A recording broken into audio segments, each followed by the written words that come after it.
Hey, what's going on, guys? Today we got a lot to talk about. The content schedule is packed and we got a ton of leaks.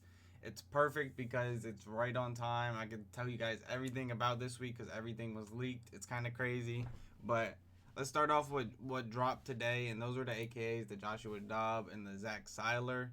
They're kind of meh of a drop, but they seem usable. I'm looking at Joshua Dobbs. His stats look pretty good, right? There's no problem with his stats at all. He does get a bunch of theme teams. Another good thing about this Joshua Dobbs, he gets over the top 2, which is one of the good releases in the game. And then if you look at his stack, he gets an okay stack. Usually AKAs get a X Factor as one of their abilities. He gets pro reads. That's not nothing I really like.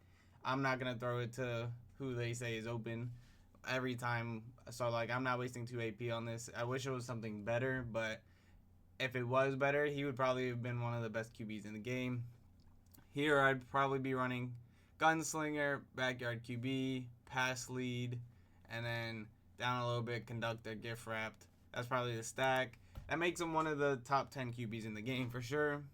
Arguably top 5, but definitely top 10 for sure. As you can see, his price is pretty low, saying he's an LTD.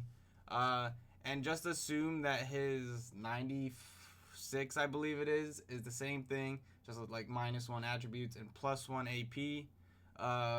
Compared to this one. Now we have Zach Seiler. As you can see, yesterday I was very skeptical of how this card would be.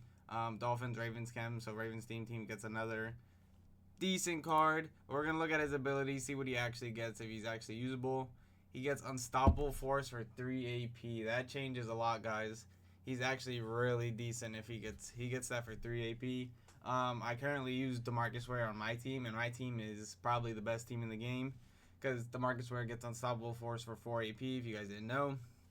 Zach Seiler gets it for 3, and Inside Stuff for 1. If he got it for 0, this dude is a for sure must buy, but as of right now, he's not. He does get a couple 1s in here. Maybe if he gets a 0 somewhere, that'd be kind of cool, but he doesn't. Unstoppable Force for 3 is huge. Honestly, thought this card was going to be really bad, and if you guys do get this card, do not use him at left end. Do not. I don't care if he's a theme team or not. Use him at defensive tackle. He's built like a defensive tackle. 6'6", 305. That's a defensive tackle build. That's not a defensive end or edge rusher build. Put him at defensive tackle. If you run Unstoppable Force and Inside Stuff, that's a really good stack. And this Zach Seiler is honestly better than I thought he'd be. But going back to the content schedule, we did have MCS today. EA did mess up. So they said there was supposed to be a 95 overall fantasy pack. If you watched, I believe, like an hour or 45 minutes, something like that. And they weren't 95 pluses. So possible make rights there. It's definitely real. And then we also got team captains. I believe team captains are up to a 96 now.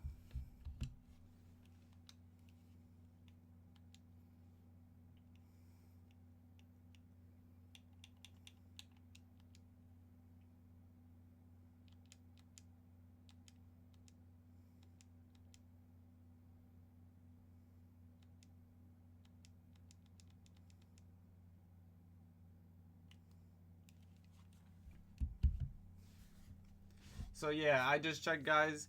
They are up to 96.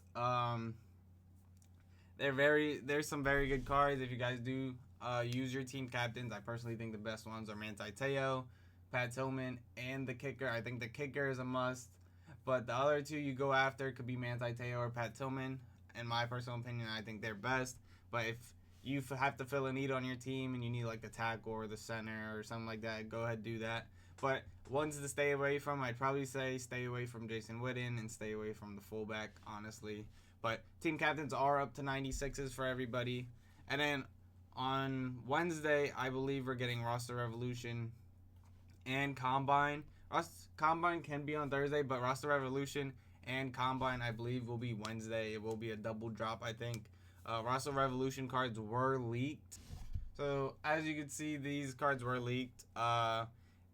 You can see here 96 overall Mike Gesicki, Caden Ellis, Jack Sanborn, and Rashawn Slater. Another filler type of week. It seems like it's just a filler promo, if I'm being honest with you guys. That's what Roster Revolution turned into. There's nothing else you can really get out of it.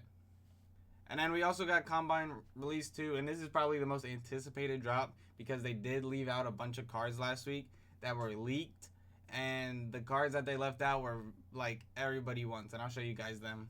So these are the cards left, guys, that haven't been shown, except this. This is Daniil Hunter. As you can see, I believe the top card arts could be LTDs. I don't know if they're going to do 2 running backs as LTDs, but there is 2 running backs here. Jamal Charles, Micah Parsons, Quinn Nelson, Cordero Patterson, Byron Jones, John Ross, Isaiah Simmons. This Isaiah Simmons card is not a linebacker. He is a strong safety. And this is Amani Hooker, free safety for the Titans, I believe. So this drop is going to be really good. Personally, if these guys are LTDs, I don't know if I'm going to be picking them up. I might invest in them, but I don't know if I'm picking them up. But for the Ultimate Champs, possibly, I'm probably picking up Byron. I'm probably picking up John Ross. I'm probably picking up Isaiah. Like, all these champs, I feel like are all must-haves. But then there's Team of the Year coming, and there's a bunch of good Team of the Year cards. So I don't know how good they're going to juice Team of the Year cards, but they kind of have to, saying what they did to this Combine promo. And not saying the Combine promo was bad. This was probably the best promo we had all year. And then we have Team of the Year Release 1, and everybody was so hyped up about Team of the Year Release 1. We know all the Team of the Year players, they all got leaked, but we don't know who's dropping in Release 1. So all these cards I'm about to show you aren't dropping in Release 1.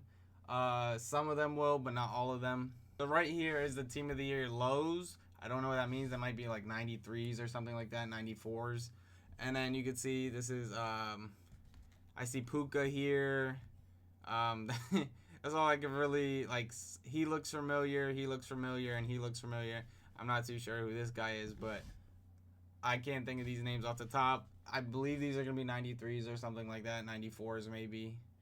But maybe even 95s, actually. But these cards aren't going to be the cards everyone sought out looking for. It's going to be the actual Team of the Year cards, which I'll bring up right now. So here are your Team of the Year cards that everyone voted for, these who actually won. As you can see, Lamar 1 QB, Pat Surtain 1 corner. This is Will Anderson Jr., Xavier McKinney, Justin Jefferson, Cavante Turpin, Khalil Mack, Kyle Hamilton, Chris Lindstrom, Chris Jones, Chop Robinson, Bobby Wagner, Jordan Mailata, Jahmyr Gibbs, Creed Humphrey, and Gonzo. All very good cards. There's some cards, like, depending on their abilities, like some cards that stand out to you right off the rip without knowing abilities is like Kyle Hamilton. Pat Surtain cards play really well. Lamar cards, Gibbs, Gonzo. Those are just some names that stand out. Justin Jefferson. Most of these skill position players that were picked are very good. We would really have to see what abilities they gave McKinney. His playoff card was kind of meh to me because he didn't get like a good KO at the time. And then for edge rushers, you really have to give them something good, especially like these kind of guys. Like, we have guys with unstoppable force already. Like, what are they going to give them? Bobby Wagner has to have speed. Chris Jones has to be better than his Super Bowl LTD, and that card wasn't even that good. Offensive line will be offensive line. And then I honestly think the standouts, like the players who actually could be the best of the best in this drop, is definitely Kyle Hamilton and Lamar Jackson. Those are the 2 names that are like, Lamar actually has a chance to be QB1 if they don't do him dirty, and Kyle Hamilton can be arguably strong safety 1. The only person I think in argument will be that Isaiah Simmons for Combine, but we'll see what happens when they come out. And it's even if some, because you guys got to think, not all these cards are going to drop Release 1. Let me say that again. Now, all of them are dropping Release 1. Only some of them, we don't know which ones, but I think Kyle Hamilton has a real chance to become strong safety 1. Now, every year there's Team of the Year LTDs, and we got them. And as you can see, we got Cooper DeJean, Jamar Chase, and Von Miller. I don't know why. This might be just because these were the most voted players, and then they just picked the next second best. So, like, for receivers, Jamar Chase was the most voted, right? And then we go over to the winners, and then you can see Justin Jefferson and